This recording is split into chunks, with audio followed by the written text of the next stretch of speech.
के समय में नौजवान जो हैं वो बहुत ही नेगेटिविटी का शिकार हैं। जब देखो उनके दिलो दिमाग में नेगेटिविटी छाई रहती है। कोई भी कार्य करना हो, पहले उसकी असफलता का डर दिलो दिमाग में छाया रहता है। कोई बिजनेस करते हैं तो ये ध्यान रहता है कहीं मैं असफल ना हो जाऊं। कोई भी काम धंधा करते हैं, कभी ये सोच के नहीं कि हां मैं सफल हो जाऊंगा, बल्कि हमेशा उनके अंदर यही रहता है, नहीं सफलता मुझे नहीं मिलेगी, मैं पढ़ाई में पास नहीं होऊंगा, मेरी मेरिट नहीं आएगी। गेम खेलने जाता है, नहीं मैं जीत नहीं पाऊंगा, मैं मेडल नहीं ला पाऊंगा। तो इसे कहते हैं नेगेटिविटी। और इसे दूसरे शब्दों में कहें तो आत्मिक कमजोरी कहा जाता है। जब आत्मा को खुराक नहीं मिलती तो इंसान की सोच भी कमजोर हो जाती है। इंसान यही सोचता रहता है कि हां मैं कुछ नहीं कर सकता। आप ऐसा क्यों सोचते हैं? क्यों आती है आपके अंदर नेगेटिविटी? क्यों होता है यह सब? तो इसकी वजह क्या है? क्यों इंसान सोचता है ऐसा? इसका कारण सिर्फ एक है और वो है आत्मिक कमजोरी। इंसान के हौसले पस्त हो जाएं। जब इंसान नेगेटिव सोचता है तो उसका एकमात्र कारण होता है कि उसके अंदर की आत्मा कमजोर हो चुकी है, बलवान नहीं है। हर बात पे नेगेटिव सोचता है, हर बात गलत तरफ लेके जाता है। यहां तक कि बड़े बुजुर्गों के अंदर भी ये चीजें पाई जाती हैं। आपका बच्चा कहीं सफर कर रहा है, यात्रा पे है, तो आप उसका नेगेटिव पहले सोचेंगे। कहीं एक्सीडेंट ना हो जाए, कहीं चोट ना लग जाए, कहीं गलत जगह ना पहुंच जाए, इत्यादि इत्यादि। मां बाप ये भी तो सोच सकते हैं, नहीं यात्रा बिल्कुल सही होगी, सही जगह पहुंचेगा, क्योंकि उससे पॉजिटिव रेज निकलती हैं। लेकिन ये तब तक नहीं निकलती जब तक आदमी के अंदर आत्मबल नहीं होता। और आत्मबल बाजार में कहीं से मिलता नहीं। आत्मबल के लिए कोई दुकानें नहीं खुली हुई। जिस तरह कोई भी आप साजो सामान लेते हैं, उसकी दुकानें हैं। आप सब्जी लें, रोटी लें, खाना खाएं, कुछ भी लें, यहां तक कि आपके सिर दर्द है, शरीर में कोई परेशानी है, डॉक्टर हैं, मेडिकल के स्टोर हैं। लेकिन कहीं भी जाओ, किसी भी स्टोर पे जाइए, पूरे वर्ल्ड में आपको आत्मा की दवाई नहीं मिलेगी जिससे आत्मबल बढ़ जाए, जिससे विल पावर बढ़ जाए। ऐसी दवा कहीं नहीं मिलती। पर क्या ऐसी दवा होती है? होती है तो कितनी महंगी होती होगी? जरा सोचिए। इंसान के अंदर हौसला आ जाता है, इंसान हारी बाजी जीत जाता है जब आत्मबल होता है। और यह भी देखा जाता है जब यह आत्मा को खुराक मिल जाती है तो मरते हुए लोग फिर से जिंदा हो जाते हैं। तो इंसान सोचता है वो दवा बहुत महंगी होगी, क्योंकि ये दवा तो सबसे अलग है। मृत संजीवनी कह सकते हैं कि मरे हुए को जिंदा कर दे, हारी बाजी जिता दे। कौन सा बिजनेसमैन नहीं चाहेगा ऐसी दवा लेना? कौन सा बच्चा नहीं चाहेगा कि फेल से सीधा मेरिट पे ले जाए? और गेम में कहां आप तहसील स्तर पे, स्कूल स्तर पे हारते हैं और कहां नेशनल में गोल्ड मेडल आ जाए, या फिर वर्ल्ड में आप क्वालिफाई कर जाएं, आगे निकल जाएं। कौन नहीं चाहता ऐसी दवा? तो आप लोग सोचते होंगे गुरुजी ललचा रहे हैं। नहीं, ऐसी बात नहीं है। पर आपकी सोच बताते हैं कि वो दवा कितनी जबरदस्त है और वो दवा कितनी कमाल की है, जो एक है और अनेक काम कर देती है। आप कहीं से दवा लो, सिर दर्द की मिल जाएगी, बॉडी के लिए टॉनिक मिल जाएगा, आजकल आ गया अब, जिसमें बहुत से विटामिन, खनिज, लवण सब होते हैं, लेकिन ऐसी कोई दवा नहीं होती जिससे सारे कार्य सफल हो जाएं। तो ऐसी एक दवा है जिसे कहते हैं राम का नाम, ईश्वर की भक्ति, गुरु मंत्र, मेथड ऑफ मेडिटेशन, कलमा, शब्द, गुरु मंत्र, उसके और भी हजारों नाम होंगे।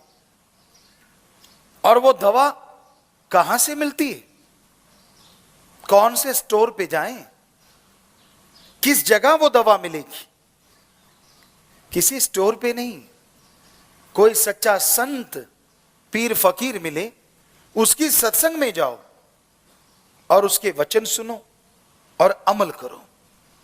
जब आप सत्संग में जाएंगे, सुन के अमल कमाएंगे और वहीं से आपको वो दवा मिलेगी जिसे कहते हैं नाम, गुरु मंत्र, कलमा, शब्द, the gods words, method of meditation.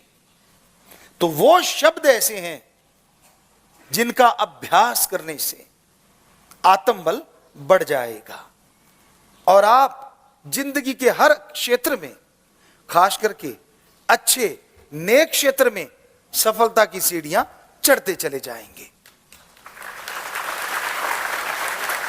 लेकिन वो दवा कैसे लेनी होती है?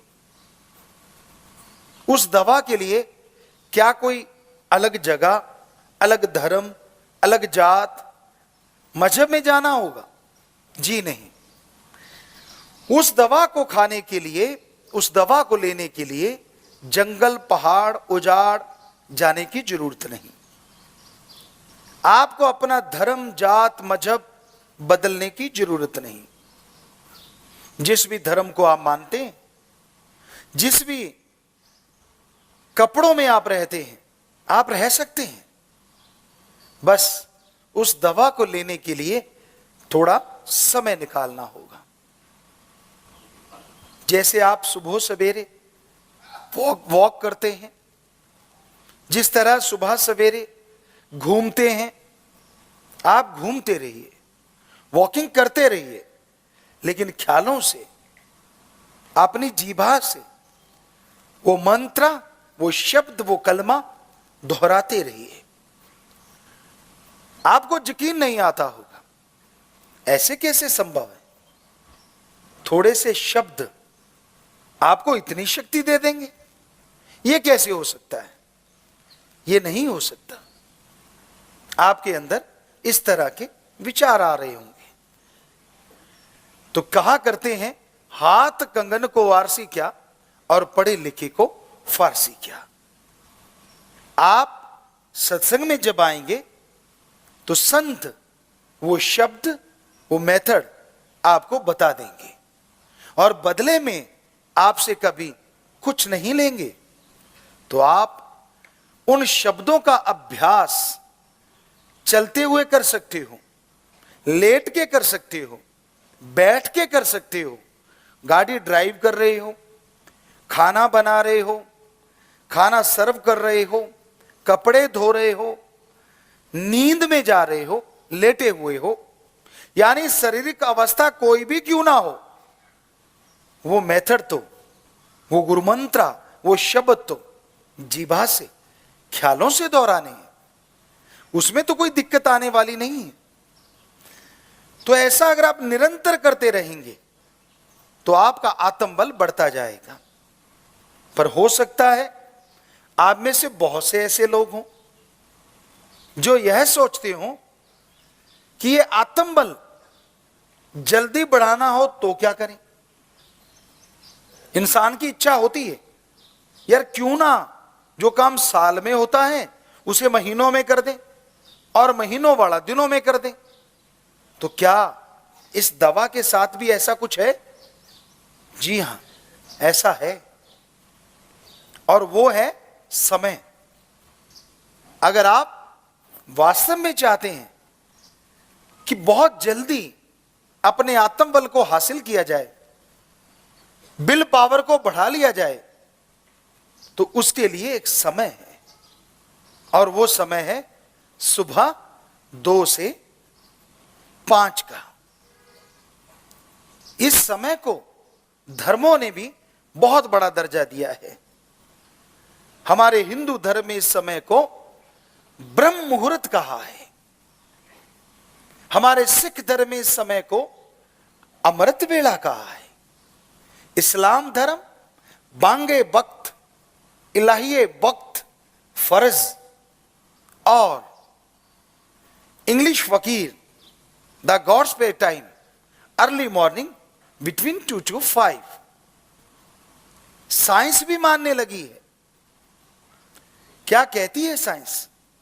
Early morning between 2 to 5, oxygen pure and more. If you do the method of meditation continue, then your will power up and up side. सारे धर्म वही बात कह रहे हैं, साइंस वही बात कह रही है।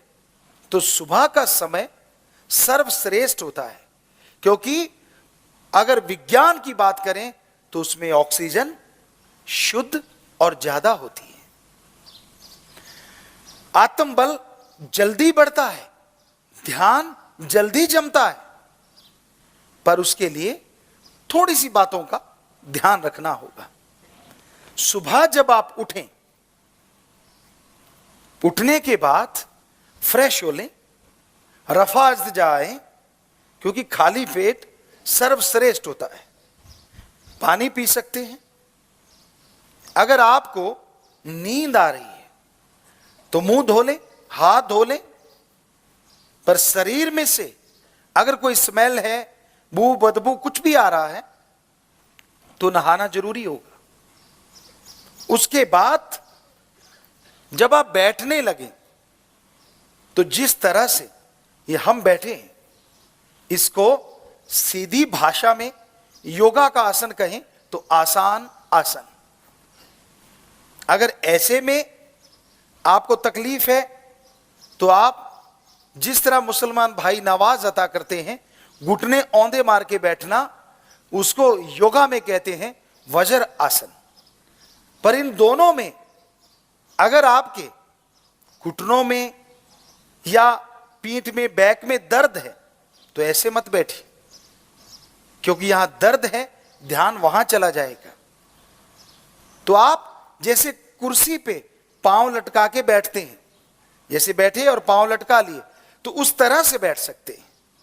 और उसके बाद आप अपना ध्यान दोनों आंखों के बीच, नाक के ऊपर, ललाट, माथे की ये जगह, इस जगह को 10वां द्वार या तिल, मेहराब, very very deep sleep point कहा जाता है। तीसरा नेत्र, थर्ड नॉलेज आई या नॉलेज थर्ड आई भी कहा जाता है। हमारे शरीर में 9 दरवाजे हैं, 9 डोर हैं जो खुले रहते हैं। अगर बाहर से देखें तो वो 9 हैं। 2 कान, 2 आंख, 2 नाक, 1 मुंह और 2 इंद्रियां हैं। लेकिन यहां एक 10वां दरवाजा है जो बंद है। साइंस भी मानने लगी। तो सारा कंसंट्रेट, सारा ध्यान यहां लगाना है, और फिर गुरु मंत्र, मेथड ऑफ मेडिटेशन का अभ्यास करना है, उसको दोहराना है। जीभा से दोहराइए। मक्खी मच्छर तंग करता है तो पतली सी चद्दर ऊपर ले सकते हैं।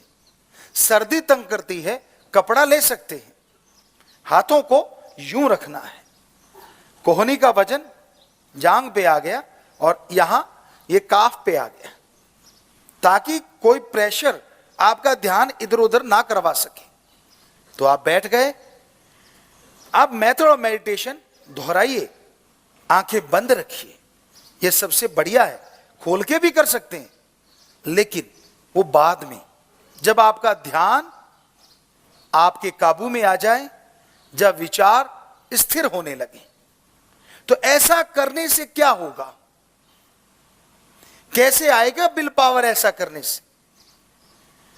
जैसे जैसे आप अभ्यास करते जाएंगे वैसे वैसे आपकी बॉडी में एक ताजगी आने लगेगी, आपके शरीर में एक शक्ति आने लगेगी, जिसका मतलब है आत्मा शरीर में से सिमट रही है। अब आप कहेंगे आत्मा रहती कहां है? सिर से लेके पांव के अंगूठे तक पूरी बॉडी में आत्मा की वजह से शरीर में शक्ति है, सब कुछ है। तो पांव से सिमटना शुरू करती है, यहां तक आती है, और फिर एक समय ऐसा आता है कि वो सिमट के यहां पहुंचती है। तो यह होता है आपका आत्मबल का बढ़ने का पहला स्टेप, जबरदस्त तरीके से बढ़नी शुरू होगी, जिसे कहते हैं बूस्ट अप, जबरदस्त तरीके से। और आत्मबल बढ़ता जाएगा, उससे क्या होगा? आमतौर पे कहा जाता है इंसान अपने दिमाग का 5 से 10% हिस्सा इस्तेमाल में लाता है, इससे ज्यादा नहीं। तो जैसे जैसे आप भक्ति करते हैं, मेडिटेशन करते हैं, गुरुमंत्रा कलमा शब्द का जाप करते हैं, तो आत्मबल बढ़ता है। और उससे होता यह है कि जो आप दिमाग का 5 से 10% हिस्सा इस्तेमाल में लाते थे, वो 10 से 20% इस्तेमाल में लाना शुरू कर देते हैं। अगर आपको वैज्ञानिक तरीके से बताएं तो जब आप 5-10% दिमाग का इस्तेमाल करते थे, कोई बहुत बड़ी प्रॉब्लम आई, कोई परेशानी आई, कोई मुश्किल आई, कोई बीमारी आई जिससे आप घबरा गए, उस प्रॉब्लम का सॉल्यूशन आपको नहीं मिला, उस समस्या का हल आपको नहीं सूझ रहा, उस बीमारी से लड़ने की शक्ति आप में नहीं है, आप हारते जा रहे हैं, आप गिरते जा रहे हैं। होता क्या है, जैसे ही गुरुमंत्र का अभ्यास आपने किया, आत्मबल बढ़ा और आप अपनी सोचने की शक्ति का इस्तेमाल 1.5 गुना या डबल करने लगे। तो सीधी सी बात, जब आपका दिमाग 5-10% सोचता था, आप उसका इस्तेमाल कर रहे थे, तो समस्या का हल नहीं मिल रहा था, बीमारी से लड़ने की शक्ति नहीं मिल रही थी, आदत बदलने के लिए ताकत नहीं आ रही थी।